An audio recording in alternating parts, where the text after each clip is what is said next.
Star Wars, Marvel, Wicked, Horizon, on parle de tout ça dans cette nouvelle vidéo.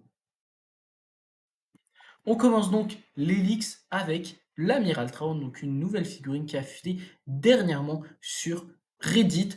Donc cette figurine-là, elle devra apparaître dans le set 75-385, la bataille de Peridea. Moi personnellement, je trouve que la figurine, elle est bien faite. Après, le problème, c'est qu'il n'y a pas vraiment une évolution comparée à la figurine de 2017. Et ensuite, on a la nouvelle figurine d'Ezra, donc une figurine qui avait été teasée dans le mini trailer pour les 25 ans de Lego Star Wars. Donc moi personnellement, j'aime bien le torse, j'aime bien le corps en général de la figurine, le visage aussi, je le trouve vraiment bien fait, et la coupe de cheveux, je la trouve vraiment bien choisie.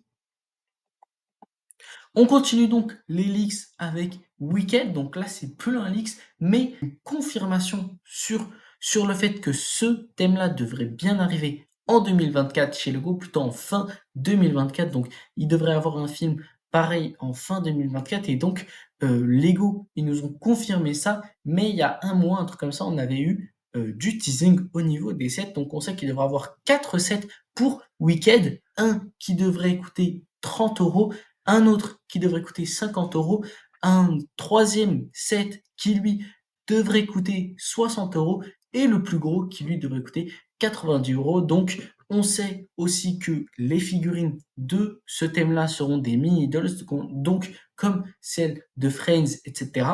Moi personnellement, c'est pas du tout un thème qui m'intéresse, mais ça pourrait être intéressant pour les fans du film. On enchaîne donc avec un leak vraiment masterclass. Donc celui-là, il nous parle de jeux vidéo.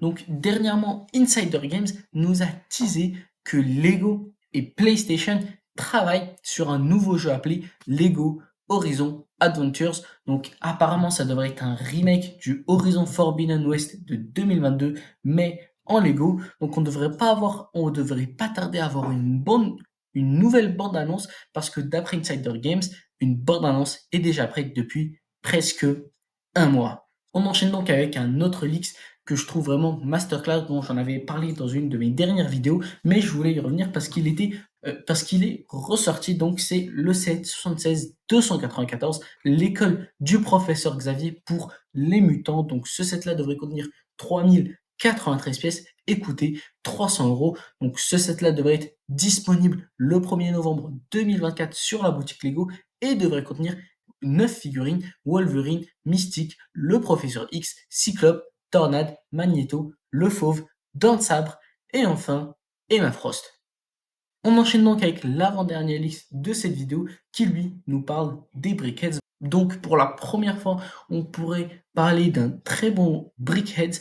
Ce set là devrait contenir 325 pièces et coûter 20 euros, et donc il se nomme Batman le 8 en 1. Donc pourquoi je le trouve vraiment stylé? Parce qu'on va avoir 8 Batman, ou plutôt on devra avoir 8 constructions différentes de Batman. Bon, on peut pas tous les construire en même temps, mais en tout cas vous pouvez choisir le Batman que vous voulez. Donc il y en a 8. En premier, il y a le classique des comics. Ensuite, il y a celui de 1966 qui ressemble vraiment à un gros clochard. Ensuite, on a celui de 1989 de Michael Keaton. On a celui de la animated série de Christian Bale, du BVS, du Lego Batman Movie et enfin de 2022. Et on finit donc cette vidéo avec un nouveau leaks qui nous parle de la légende de Zelda. Donc ça serait le Grand Arbre Mojo, un set qui devrait contenir 2500 pièces et coûter 300 euros. Donc comme vous le savez, ce set là devrait être disponible le 1er septembre sur la boutique Lego, et donc ce grand arbre pourra être construit sous deux formes. Donc une avec des feuilles vertes représentant l'arbre dans le jeu de 1998, et une autre avec des fleurs de cerisier inspirées du jeu de 2017. Donc bien sûr, la construction de chaque version nécessitera une reconstruction complète de l'arbre. Donc voilà, c'est déjà la fin de cette vidéo. Donc je voulais juste tout simplement revenir sur les meilleurs leaks de la semaine. Merci d'avoir regardé la vidéo. N'oublie pas de t'abonner à la chaîne et de liker la vidéo. Ça fait toujours plaisir.